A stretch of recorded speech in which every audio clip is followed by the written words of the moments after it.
Good morning. Today is Friday, January 28, 2022. God's revelation at Mount Sinai and this encounter with God, hearing directly the Aseret Dibros, the Ten Commandments, the narrative of which we complete at the end of our Parsha this week, the Parsha of Mishpatim, is also the end of a journey. It's the end of a journey from Shivim Nefesh, 70 souls, the extended members of Yaakov's family at the end of Bereshis, the book of Genesis, who descended to Egypt as an extended family. And finally, when we reach Sinai, as the Torah said in last week's parsha, Vayichan Sham Yisrael Neged Hahar, and Israel camped there around the mountain in the singular, not the plural. We finally reached the level where we are no longer an extended family, a group of individuals that are connected to each other, but we are actually a singularity. We are an Am, a people, a nation.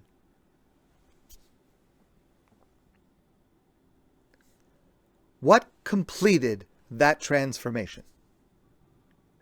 What is it that we had to go through in order to reach the end of our Parsha so that that event of revelation at Sinai was complete, and that we had transformed ourselves from a group of individuals into a community, into a congregation, into an Eidah? What had to happen? What had to happen was our Parsha, Mishpatim, because that's what is being achieved by all of the details in our Parsha. What does our Parsha discuss? If you let your animal loose and it causes damage, you're responsible for the damage. You didn't do it yourself, it was your animal, but you're responsible for the damage your animal causes. If you start a fire and it spreads and it damages someone else's possessions, you're responsible. Even though you didn't do it directly. You were only acting on your own property, but you caused damage to someone else, you're responsible. If you agreed to watch something for your friend and you're negligent and it breaks, you are responsible. These are just some of the details that our Torah portion presents. And Rabbi Tzvi Hirsch Weinreb recalls the first time he ever studied Talmud as a child, the first piece of Gemara he ever learned as a child, was the passage of the Talmud that deals with the subjects of our Parsha. And he remembers that his teacher said to him, quoting from the Talmud, Adam muad la'olam. A person is responsible for all their actions, deliberate or unintentional, purposeful or accidental, awake or asleep. Now that's a direct quote from the Talmud, but it's also a formula for life. And that is what the Parsha of Mishpatim seeks to teach us. That every one of us is responsible for our own actions. But we're not only responsible for our own actions, we're responsible for the animals that we own. We're responsible for the possessions that we have. We're responsible for and required to compensate someone who has suffered damage or harm. And if we injure someone else, we're responsible not only for the damage that was done to them, but we're responsible to compensate them for lost employment and to compensate them for the costs of health care. Each of us is responsible for the well-being of the other. We're not only obligated to take care that we avoid harming another, but we have to take care that our possessions do not harm another, our animals, our objects. Nothing of ours, because we are responsible. And of course, as that is clearly indicated in our parsha, that includes we're responsible for our words. We're responsible for any harm that comes from our words. We're required to distance ourselves from lies and falsehoods.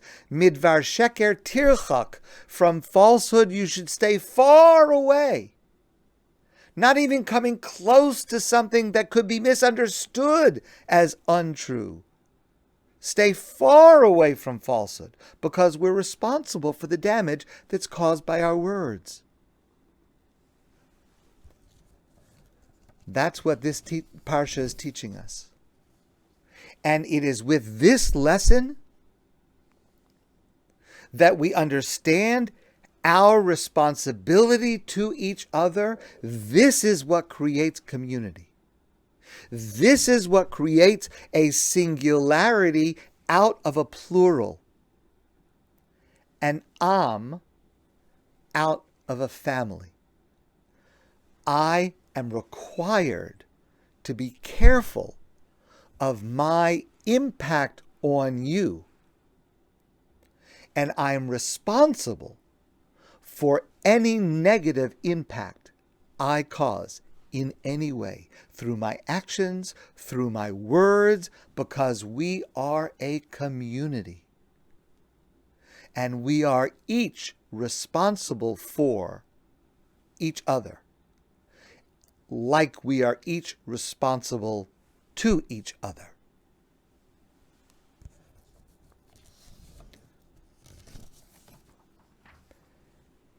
Amy Van Osland is a musician and a composer.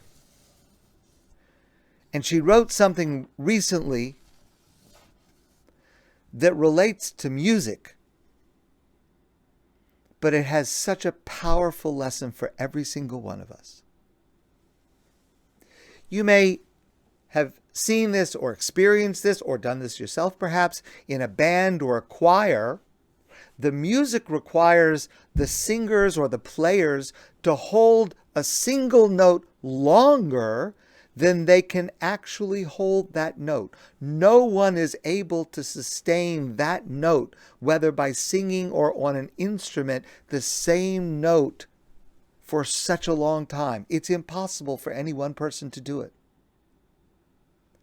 So in those cases, when that music is called for, the members of the group are taught to mindfully stagger when each of them takes a breath, so the sound appears uninterrupted, smooth. Everyone gets to breathe, and the music stays strong and even and vibrant and beautiful. In order to create community, in order to appreciate the underlying message of the Parsha of Mishpatim that will lead us to becoming a singular community, an Am, let's remember music. Every one of us will take a breath. But when I take a breath, the rest of the chorus will keep singing. The rest of the band will continue to play that note. And then I will begin again after my breath, and you'll take a breath. I will rejoin that note so that others can take their breath one at a time. And together, we can sustain a very long, beautiful song for a very, very long time. You don't have to do it all. And I don't have to do it all. But every one of us must add our voice to the song.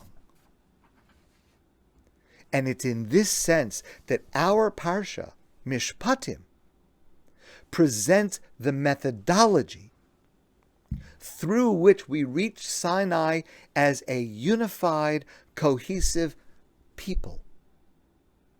And through this methodology, we will continue to do so today. My friends, I want to wish you a wonderful day and a beautiful Shabbos. And I look forward to seeing all of you soon in person.